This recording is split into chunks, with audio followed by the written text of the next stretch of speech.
Hello, Oboe Files! Welcome to another Technique Tuesday in which we learn how to play the oboe on a Tuesday. So today we're talking about double tonguing, a very requested video.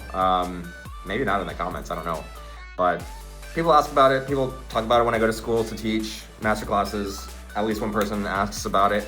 But before we get into double tonguing, make sure you are subscribed below. If you're watching Technique Tuesday, I know that you are an oboe file. You love the oboe, so subscribe to Oboe Files. You know, it helps. Let's get into double tonguing.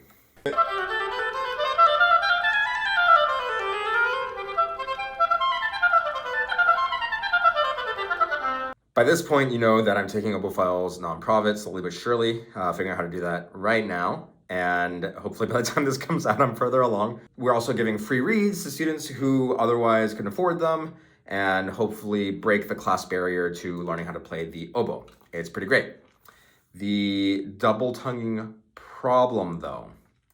Number one, if your read is not easy, free-blowing, and balanced, you can't double tongue on the read. It can't be done. So if you need a read, your reads are not working, go to oboefiles.com, order read below, and we can send you one. You're supporting bringing oboe education to more people.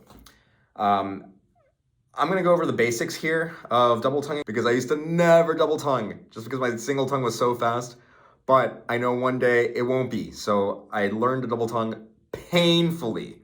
When I first started to learn how to double tongue, it sounded like this.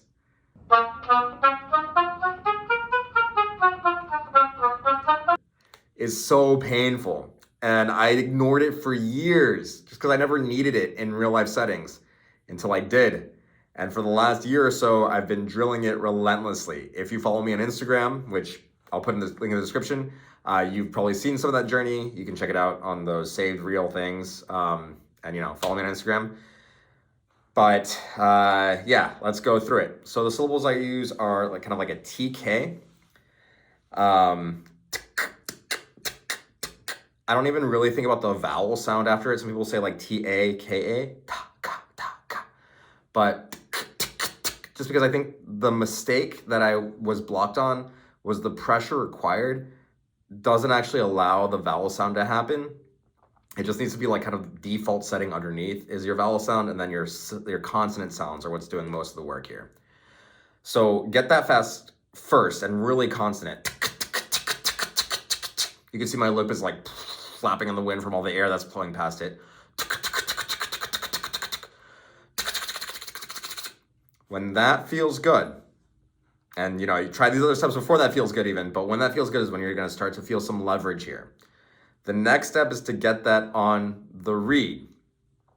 So practice your but also practice starting with the K syllable. So that feels really reflexive and bouncy in your throat. When you can do it on the air by itself, then do it on the read.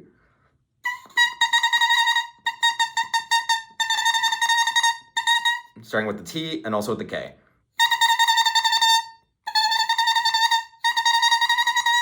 Hopefully you can't tell when it's starting with the T or with the K, that's the goal, but if you can, I'm still practicing. Okay, when you can get it on the read, that's the hardest thing. You're gonna wanna train it with rhythms. The TK thing is just a muscle. It's your tongue. It's the back of your tongue. The long neglected part of your long tongue muscle is back there flexing and closing and doing magical miracle of life stuff. So you need to train that like you would at the gym. Just like any athlete needs to go to the gym every day, you need to practice your double tongue every day so your muscle can get strong. Try with rhythms, taka taka ta, taka taka ta, taka taka ta, taka taka ta, taka taka ta, taka taka ta.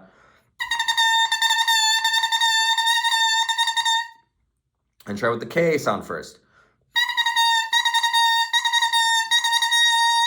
And get that going. You could try with taka taka, taka taka, kataka ta. So I'm doing triplets, taka taka, kataka, what's it? Taka taka, kataka ta.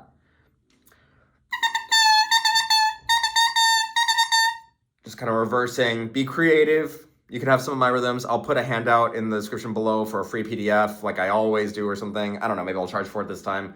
We'll see. But anyway, go to oboefiles.com, get your resources. and do your double tonguing. Okay, when you've got it on the reed settled, you're going to want to do it on the oboe on a single note. The resistance is greater on the oboe, so do it really slow first to get that consonant sound clear. When that feels clear, you can try faster. Practice starting with the K, of course. I keep saying that. It must be important. You can try multiple rhythms like you did earlier. Here's where the money's at, though. Try going between two, count them, two notes.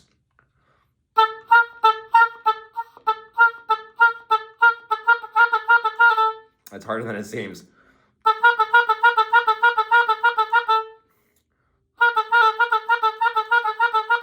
And that coordination is killer. When that feels easy, try three notes.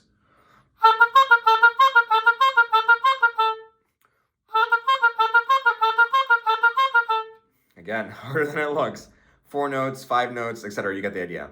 Here's the coolest thing, though, is when you can play a scale double tonguing, even at a slow tempo, it's going to boost your coordination like crazy. So try slow first.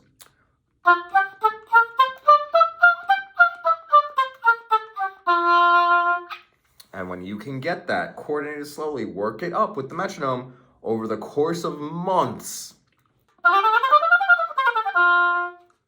And eventually, it'll get faster and faster, more and more coordinated, so you can, double tongue whatever you want. Obviously, change the key every day, so you're practicing your skills.